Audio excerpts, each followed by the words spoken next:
Hi goalies, welcome to the Fuel Podcast. I'm joined here with Steve Brown. My name is Brian Daccord. Steve's from Brown Performance Coaching. And you're here because you understand that being a good goaltender is more than just the technical or strategic. It's the mindset where you have to be. We're here as Fuel to help you get in that right mindset to perform your best when you need it the most. So today's podcast, we're going to focus on confidence. And I'm going to start this off. I don't know if you're familiar with Mel Robbins. But she has a definition, not Tony Robbins, but Mel Robbins. And she has a definition of confidence that I love. And she says, confidence is the ability to act. What do you think of that as a definition? I like it, right? Because action is important, right? Like if we think about action, right? Like that's how things get done, right? That's how we move forward.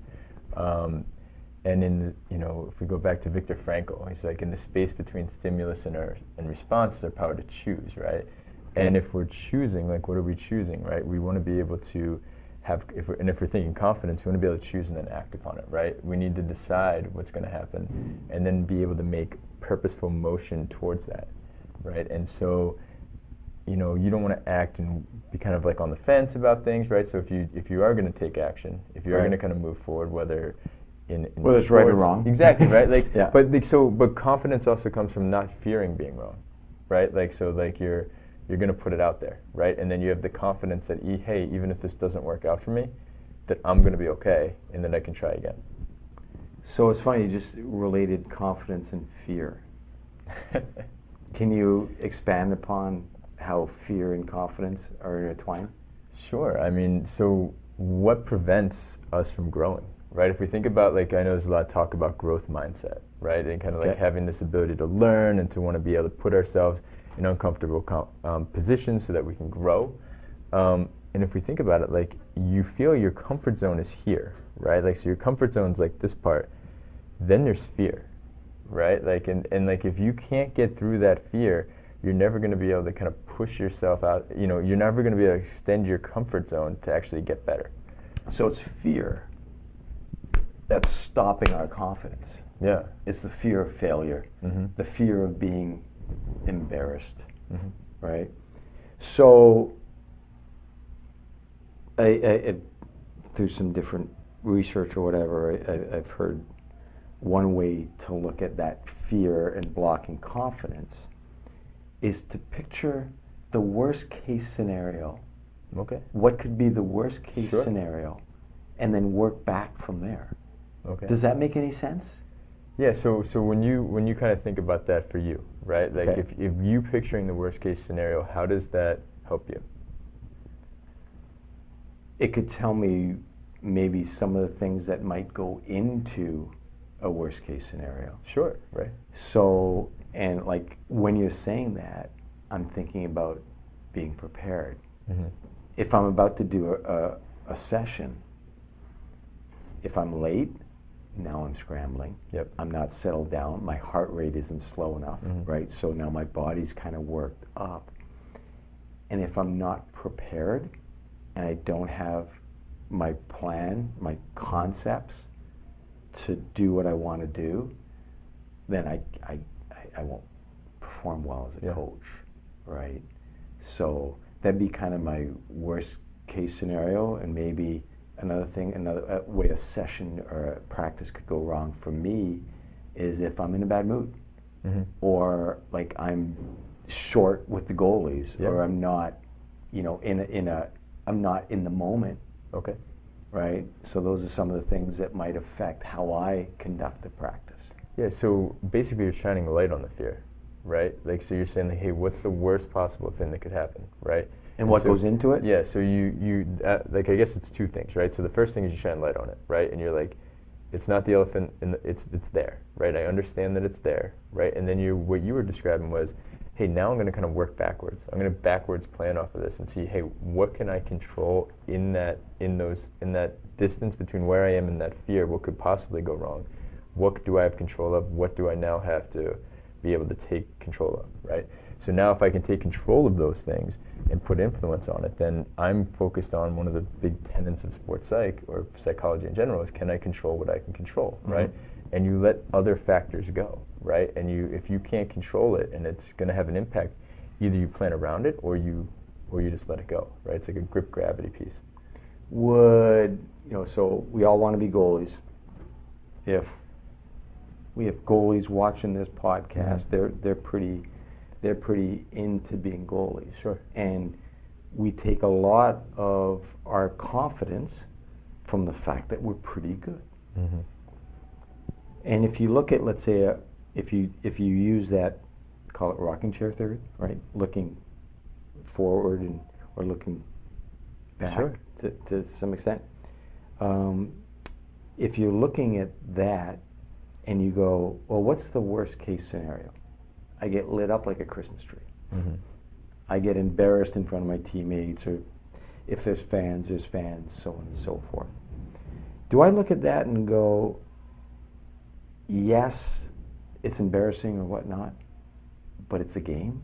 Is there a way to go, I still want to be, focus and dial in for the game and understand the importance because I want to be a goalie, but can I also look at it and go, yeah, but it's just the game? Yeah, so it's a great question. I think we talked about this. Steve, I have a great question. Like you do. Every I know. fifth podcast, I'll have a good question. You have a good question. So I think that's like 2. I think you've used up 2 already my today. quota's over. But yeah, so if we think about one of the things that kind of makes that, if you're a goalie, right, we go back to the individualization of a goalie, right? We talked last podcast about how stress levels will be different, right? How you perceive fear or how you perceive like putting yourself out on the line is very individualized, right? And so a lot has to do with how you see yourself. If you see yourself as only a goalie, right, and I think we touched on this in the first podcast, but if I see myself as only a goalie, anything that I do that kind of like, if I put myself out on the line and I fail, anything that kind of broaches failure means that me as a person isn't good, right? And that's a scary proposition for a lot of teens, college kids, pro kids, guys. Even though it has nothing to do with you as a person. Because that's how they describe themselves, right? Their narrative, their personal story is, I'm a goalie, right? Yeah. Those who can kind of deal with fear and kind of push themselves out there, usually, especially they get to these high levels, usually can see themselves as something else, right? They can see themselves as, I'm a person first, right? I might be a son or a daughter, right? Yeah. I might be a friend, right? I might be a teammate, right? There's more broadness, right? There's more to it than just the goalie, right? Because if a person is only a goalie, right, or a person is only a small business owner, or a person is only a parent, right, or they're only their job, then anything that happens negative about that is a condemnation on that thing, right? Even though, and you go back to a parent or a job, you could be the greatest wife or the greatest husband in the world, but if something doesn't go well at work, it has nothing to do with whether you're a great husband or a great daughter or a great son or a great friend or a good person. All that has, whether you gave up 6 goals in a hockey game and got yanked in the second period, doesn't affect or impact what kind of person you are. No, it's how the person indexes it though, right? And we see this in clinical counseling all the time, right? You're like, something so trivial in a person will kind of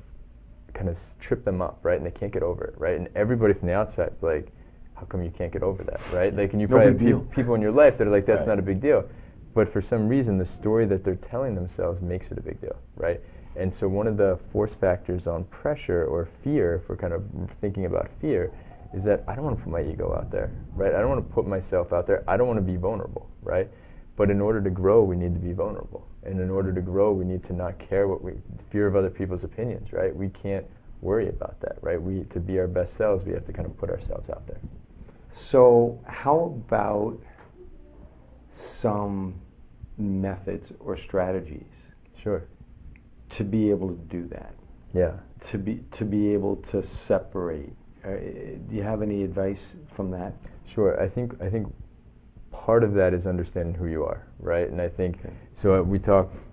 One of those is to really kind of have difficult conversations with people, right? Coaches, family members, teammates. Like, who are you, right? And that could be like a sports psych person. It could be anybody you trust, right? But like, I get a sense of who you are, and it should be something more than just a hockey player, right? Mm-hmm. Who are you? What are your strengths? What are your characters? What are your characteristics? What are your values? Those types of things. So people that care about you and you care Absolutely. about, and you have that discussion, and when you hear the words, Yeah. when someone says to you, Yep. you know what, you're so kind. Mm-hmm. You're so, like whatever it is. Yeah, you'll kind of get that gut feeling. You're like, Yeah. yeah, that kind of makes sense, right? So on one level, that's one thing, right? Yeah. Is to kind of develop that sense, and that's introspection. That's kind of looking at yourself a little bit deeper, right? And that takes a little bit of the pressure off too. Of you. Absolutely. If you look at yourself, you got a game tomorrow night, Mm-hmm. and you're looking at yourself just as I'm a goalie, Mm-hmm. right? That's a lot more from last podcast. There's a lot more Absolutely. pressure on you. Absolutely. Than a goalie is only one part of who I am. Your whole self-worth is on the line. Right. Think about that. Like, would anybody put their whole self-worth on the line? No. Like, no. Why would you Yeah. do that, right? Yeah. But if this part that I care about is on the line, but win or lose, it's not going to make me, you know what I mean? Like, well, if I lose, I'm just going to work harder, right? And I'm going to figure out what I need to do and improve. If it's a process-based thing, then you're okay. Yeah. So part of it is doing that deep work, right? It's kind of taking that time to be introspective, kind of talk, maybe reaching out to others, but doing the work there. The other part is for confidence is kind of identifying, like we talked last podcast about, where do you need to be, right? And how do you kind of get yourself into that area, right? So if we know red light, yellow light, green light, kind of on those scale of 1 to 10, how do I get you, what do you need to say to yourself to get in there, right? So sources of confidence, like the big ones are, have you done it before, right? Have you been in situations? That's what you say to yourself. Yeah, like we just kind of look can back. I do this? Yeah, Okay. exactly. Look Yeah. back at what you've done before. How have you Yeah. been practicing, right? Yeah. What have you been working on, right? Thinking about those types of things.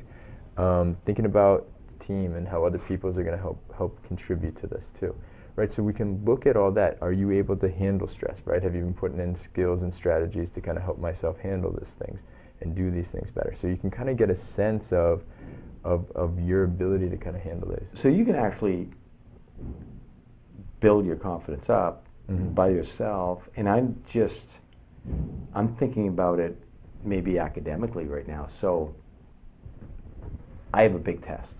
Yep. And if I'm not confident for the test, I'm not going to do as well. Sure.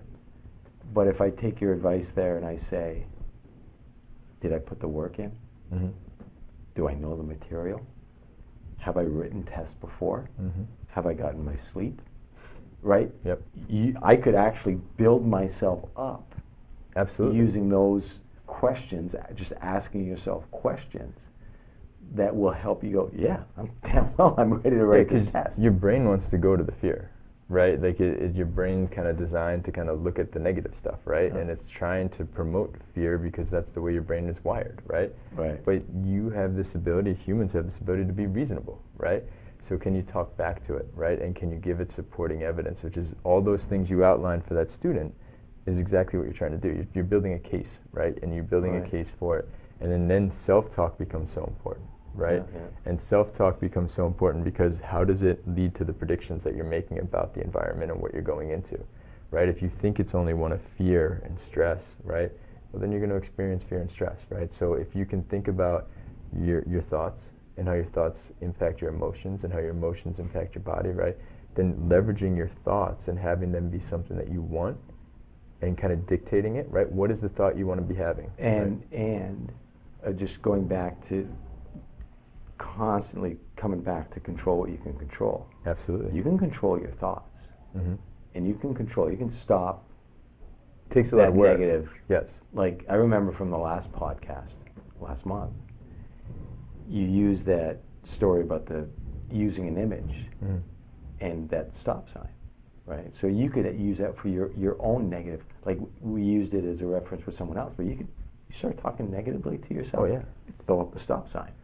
Well, right? I mean, But hey, guess what? I just identified the fact Yep.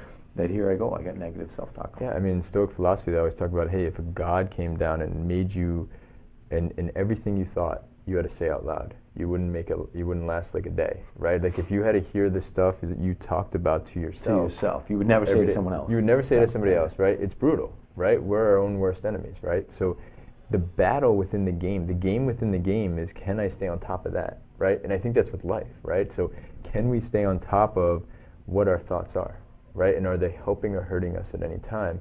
And rewarding yourself when you catch yourself. You're not going to catch yourself all day, and you're not going to catch yourself every moment of every big game, right? But when you catch yourself, just be like, yeah, I caught myself, step in the right direction, like we're moving, right? We got this, right?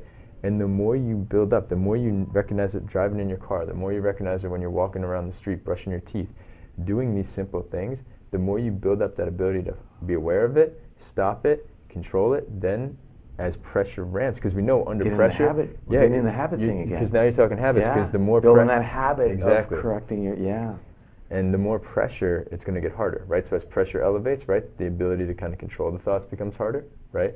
So that's why it's really important to kind of, the more physically fit you are, you usually tend to be able to handle stress a little bit better, right? So, and the more you kind of get exposed to pressure, and the more you put yourself in those situations, the more you're able to kind of handle it too. So it's being able to have those experiences to know that I can do it, but then building that habit constantly through the time and consistently ramping up the pressure and imposing the habit over and over again when you're out in the sessions, out on the ice, so that you have it during the big moments. Just like muscle, right? Absolutely. Just small. Absolutely, that's it. Repetitive, just over and over, reinforcing those good habits of interrupting your negative self-talk. Go a little bit off this. Fake it till you make it. Okay. All right. So I remember growing up, my dad used to say this. He goes, you walk in a room like you own it, right? You heard that. Everybody's dad says that, right? Walk in a room like you own it. So even if you're not comfortable, even if you're not, in that sense of confidence isn't there, fake it till you make it. How do you interpret fake it till you make it? What's your take on that? There's a couple different ways, right? Okay. So from a physiological standpoint, your body can impact how you're actually thinking, right? How you stand, the posture that you're in can actually, we talked a lot so far about your thoughts impact your emotions impact your body impacts your performance, right? But that feedback loop works the other way too, right? Your body can impact your emotions, which can impact your thoughts as well. And so if you're somebody who is kind of like changing your body position, right, and you get into like a bigger, more powerful pose, right, or stance, right, you open up your body, you kind of let your arms open up, right, you get big, well then your thoughts change, your emotions can change too, because your brain's receiving feedback from that as well. And the same thing with your thoughts, right, if you tell yourself something, right, and you can kind of continue to work it, right, then those are the synapses that are getting grooved, right, and it's kind of like, you're just rewiring those, and you're kind of wiring those in to do something. It's funny you say that, because recently, as part of one of the programs that I run, we work on stance, first thing, right? And the other day we brought a big Swiss ball on the ice, and the goalies had to get their hands around the Swiss ball to build girth and open up. And not be squeezing in tight and contracting and being small. The idea was to play big, and then take the Swiss ball away, and now get in your stance. But you imagine the Swiss ball. Were they able to stay big? It's unbelievable. You imagine the Swiss ball. So your first move, before you get to your stance, you open up. And then you settle in. So you start from that big thing, and me as a coach, just demoing the whole process of hugging the Swiss ball and getting there, I felt like, I want to play. Well, you just felt great, like, oh yeah, let's go. Well, think about what that does to a shooter coming down. Absolutely. Right? Like, so what do they see, right? They see confidence, right? Yes. And so that's animalistic behavior, right? Like, so what are you doing? That's great. Yeah, because we always talk about constriction and expansion, right? We want to expand, right? Our best performances are usually when we're open and we're expanded, right? We're taking chances. We're not trying to shrink from anything. We constrict, we get tight, we get small, we get all those things when we fear, right? It's natural. So we need to be able to put ourselves in situations where we can expand and kind of feel that, right? And so that's a drill designed to kind of put you in expansion. So the easiest way to change your mental state or build confidence is to change your physiology, right? So it's so funny, because we've talked a lot about breathing. Mm. And while you're talking about that, I'm thinking about breathing. What does breathing make you do? It pulls you up. It pulls your shoulders back. It pulls your chest back. And then right away, you feel different. Like if we're doing this interview, I mean, how are you going to have life and energy and feel good about yourself if you sit here slouched? But if you sit up, more alert, more ready to go. So from a goalie standpoint, right, we could use that little rule right off the bat in the locker room before we even go out on this. I'm almost thinking about, I think it's Carter Hart for the Flyers. He gets to the door, I believe, and he takes a deep breath, and he pulls back, and then he gets on the ice. That's pretty cool. He recenters himself, right? And he, boom, let's go, let's play. Sure. So physiologically, he's getting his mind, he's triggering it with his body. Absolutely. To be ready to play. That's cool. And I think a lot of athletes do that, right? Like you see guys in the foul line in basketball, right? I think that's an easy one at the plate in baseball, right? They get that moment, right? They open up. We can do that. Well, if Carter Hart does it right before he steps on the ice, we can do that in the locker room. Yep. We can do that walking into the rink. Yeah, you can do that. Like you think about how you walk in the rink. Are you walking in the rink kind of like this? Are you walking in the rink? Do you own the rink? Yeah. Right. Yeah, I love no, but that's do you own the rink? That's, yeah, absolutely. We had this example. This comes from the military, but they do this EIB training, right? EIB. Yeah. So they were trying to get a badge for, and we had this one person where they had to go disassemble a weapon and reassemble it, and it's under time and it's pressure, right? And so you have to do it under 30 seconds. It's a timestamp, right? And so we have this one soldier, he's struggling with it over and over again. He can't even come close, like 36, 37 seconds, really frustrated. So we start working with him and we ask him, hey, what are your thoughts? He's like, I can't do this. I suck at this, right? It's unbelievable, right? And so we're like, how do you expect to do well if that's your thought, right? And so we kind of sat back down and we had a chance. He was a no-go, and we had a chance to kind of train him up again before he had to do it again. One more time, he was out. He wasn't going to get it. And so we talked like, you need to be able to own that weapon, right? Like you need to be able to have a little bit more confidence about your ability and your capabilities, some self-efficacy about your ability to be able to do that. And so what's your body like? What do you think in yourself? And so, you know, we let him stay for about 10 minutes kind of working on this. 10 minutes, comes back, he's a go. And I won't say what he said because there's a few unchoice words, but he's like, he owned that weapon. He got himself. He got himself in a state. But like, even when he shared that story with us, his like expression, his body language, everything was different, right? Okay. He goes from small, he was totally constricted, to like the complete opposite expansion, right? And it was by his thoughts and it was by his body and what he was actually kind of doing in the combination. I love that expansion. What happens when you lose confidence? Okay. Yep. So, as goalies, it's key.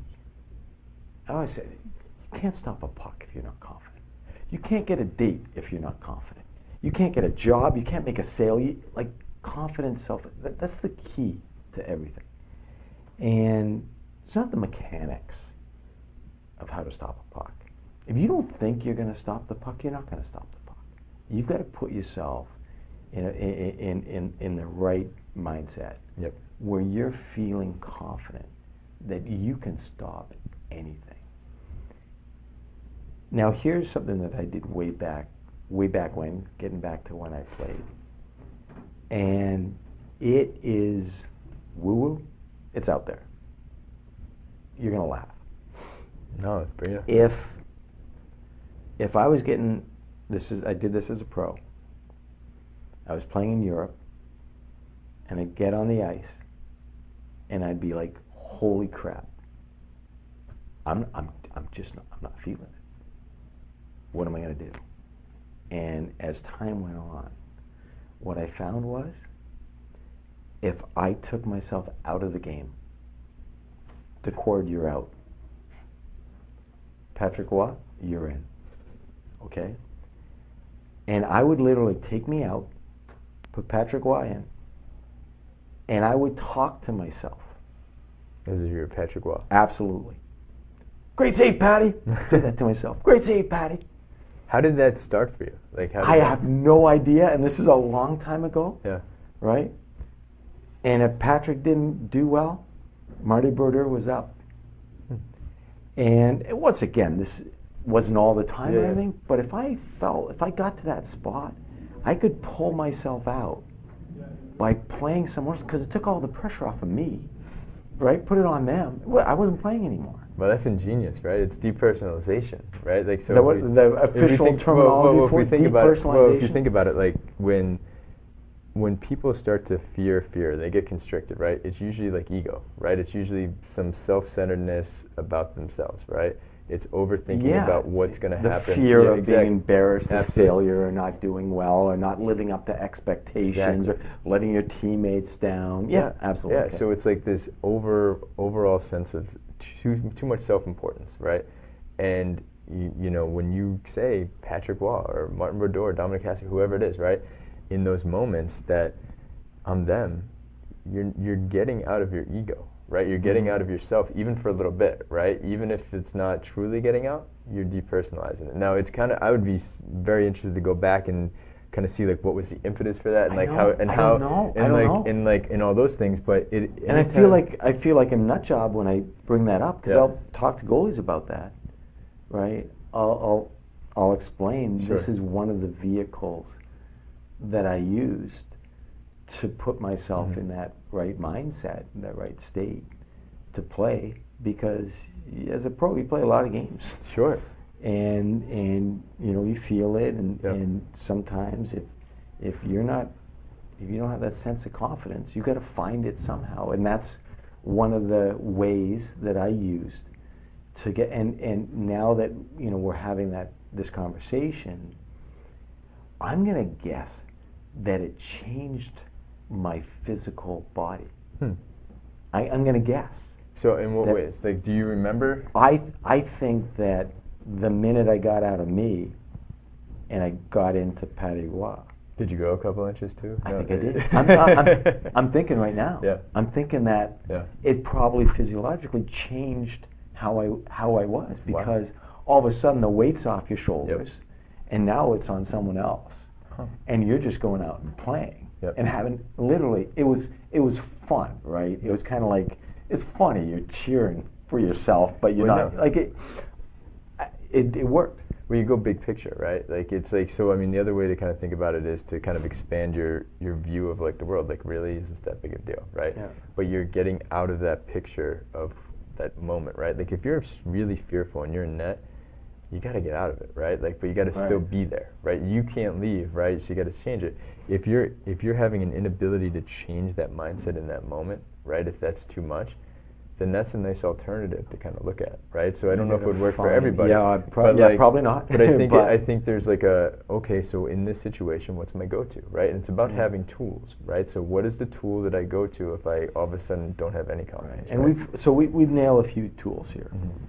It's asking yourself questions to reassure yourself, right? That you can do it. And I say this all the time. I said this to my kids the other day. We had a group call going on, and I said, you know what? I'm proud of you guys because you get in net. Forget about how you play. I don't care. Forget about how you play. But I'm proud of you guys because the confidence that you have to go step in between the pipes and put yourself on the line and take it on, and once again, go back to the ability to act. They have the ability to get out there, and that's what I'm most proud of. It goes back to the Teddy Roosevelt quote about being the man in the arena, right? Like, I don't know that one. Oh, you know? Nope. Oh, we got to look it up because I'm going to butcher it. But but basically, it was like, you know, you being the person in that arena, right? Like, everybody else can kind of make fun of you or kind of say bad things or kind of point out all your faults and all that stuff. But if you're showing up and you're getting down and you're putting your hands in the dirt and getting bloody and you're the person in that arena, like, you can't take that away from you. Because you're the person that's stepping in between those pipes. Yeah, you're not sitting up there in the 37th row going, oh, I can do better. Absolutely. Give me another beer. So like that piece goes to the person that really goes into it goes to that person that's in there, that's in the arena, right? So I think that one works pretty well. And that you get into that, just the ability to get on the ice, to put yourself out there. Yeah. All right. There's so much to be said to that. And I think, it's almost like, being proud of yourself. Yeah. For going, look, I know it's hard. It's not easy. You guys know it's not easy. Yep. What we do, but we do it because we love it. It's fun, and it's a challenge.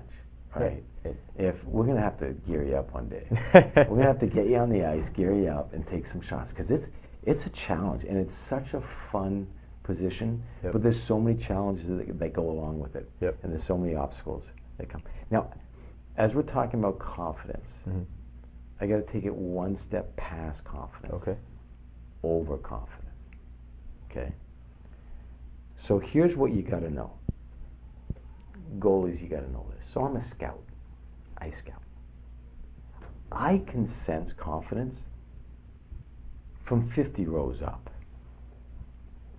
You talk about body language, like you just watch a goalie and just the way that they're moving, mm-hmm. and you say to yourself, this guy's not going to give up a goal. Mm. And when coaches tell me, they ask me, Dak, how do you scout goalies? What do you look for? What do you need to know? I said, it's easy. You're a coach. Don't try to be a goalie coach.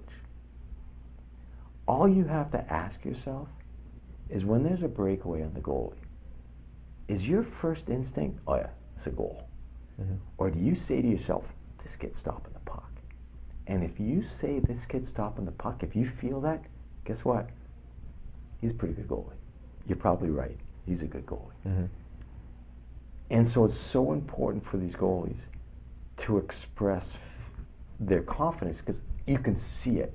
You just feel it.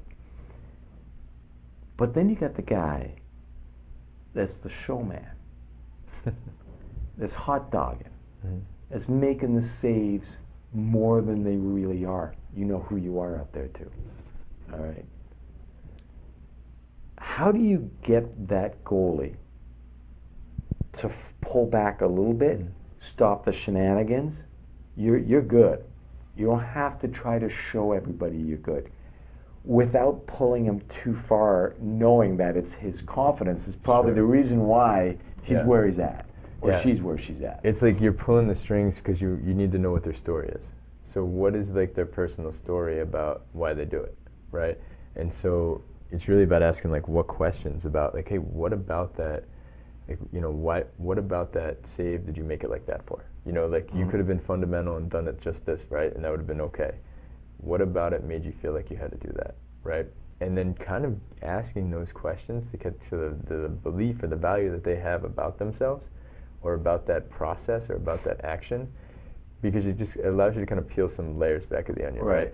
Because there's a reason for it. Yeah. There's a reason that they're going over the top. Exactly, with right? the showmanship. So, and I mean, if you think about overconfidence, a lot of times it's a defense mechanism, right? And so, not saying that it is all the time, but for a lot of times you can kind of point to there's some sort of coping going on there, right? So what are they trying to, cover up? What are they trying to kind of show something? Why are they trying to do that? Why are they trying Yeah. trying to show that they're good or Yeah. confident or whatnot? What is their ego requiring of that? Right. So why? So let me ask you this one. You got a goalie, and he's lacking confidence. Okay. How do you talk to the goalie that's lacking confidence? Because if you tell him, hey, if he is lacking confidence, and you're like, hey, you're really lacking confidence. Oh boy, you're just doubling down. You're just making it worse, right? Absolutely. So and then, as opposed to going up and Steve, you're a goalie, and I say, hey, Steve, you got to be more confident out there. What the hell does that mean? Like, Yeah. you have to be more so instead of you have to be as a coach. Instead of you have to be more confident out there, Steve, Mm-hmm. what do I say to my goalie to bring out the confidence in him? Do I tell him, hey, you're really good? Hey, like, how do I, like, So, how do I bring that out? I think it depends on the person, right? Like, and I know that's like kind of like a easy answer, but it really depends. Like, some people get motivated different ways, right? Like, as a coach, you probably have some people that you can kind of yell at and they get motivated, right? You could have people that you're like, hey, you're really good, and they'll get motivated, right? I always go back to past experiences, right? You've done this before. You've been in the slump, you've got out of it, you're okay. This isn't permanent, right? Anytime you get a setback, you kind of cordon it off, right? It's a one-time thing. It's not pervasive, right? When people start to get into slumps, or they start to get helpless and hopeless, right? Like, they don't think that there's a way out of it. They think that no matter what they do, it's going to happen, right? So you kind of cordon off those bad games, those bad experiences as best you can. You take away as much as you can out of them, right? All the controllable factors, you try to pull those out. Okay. When they are successful, you want them to think that this happens all the time because I'm working hard and that these are who I am. The process, yeah. Yeah, so you keep pulling those out. And then it's about getting them to identify, hey, what can you control? Can you control your body, right? Can you open up a little bit? And so maybe it's just little things like opening up with that drill you did with the Swiss ball, just to get them to open up a little bit. Right. Maybe it's about getting them to just say, hey, what do you say to yourself when you're in net? You know, you gave that description of what does the coach say when there's a breakaway. What does the goalie say to themselves, right? And when you're at your best, what do you usually say to yourself, right? So funny you say that. And so it's so funny you say that, because when your team takes a penalty, the minute that referee's arm goes up, you know what I say? Tell the goalies, showtime. That's so right? Yeah. Not like, oh God, here we go. Johnny just took his 4th penalty. We're gonna get crushed. Like, instead of that, my trigger word that I tell goalies is showtime. Yeah, isn't that what you compete for, right? Like, for those moments to be that person, Let's go. To be it's that my man or woman in the Absolutely. arena, right? It's exactly what you want. Yeah. Right. You want it to be, all right, this is happening right now, Yeah. and it's my time to step up. Let's do it. Yeah. And it's about expanding into that moment, right? It's about that opportunity, right? We need to be able to be open to the opportunities that are presented, right? Because that's what you want to do. That's where you're going to put yourself out there and either grow or not grow. Yeah. And so you got to go up to there, and you got to kind of pursue those. Last podcast, forget exactly how it was said, but it was, I used the word trick. And then you used another word. It's not a trick, it's a... Well, I said it's not a trick or a hack, I believe. Yeah. But like I said, exactly. it's not more a trick or a hack. It's more purposeful, right? And I find this is a hack, but I want to be really clear that it's entirely genuine. Sure. It's something that I've used and I've learned. Okay. And I've had really good success with it. What is it? But it could come off as disingenuous because I use it as a tool, even though it really is genuine from me because I care so much about the goalies. So check this out. You're playing for me. I'm your goalie coach. We got a game. Before the game, I go, hey, Steve, I'm really looking forward to seeing you play tonight. Nice. Nice, eh? Yeah. And I'm saying, like, so it's a tool to an extent. Yeah. But I'll tell you what, the response I get from the goalies, when you just tell them, I'm excited to watch, I'm really looking forward to watching you play. Yeah.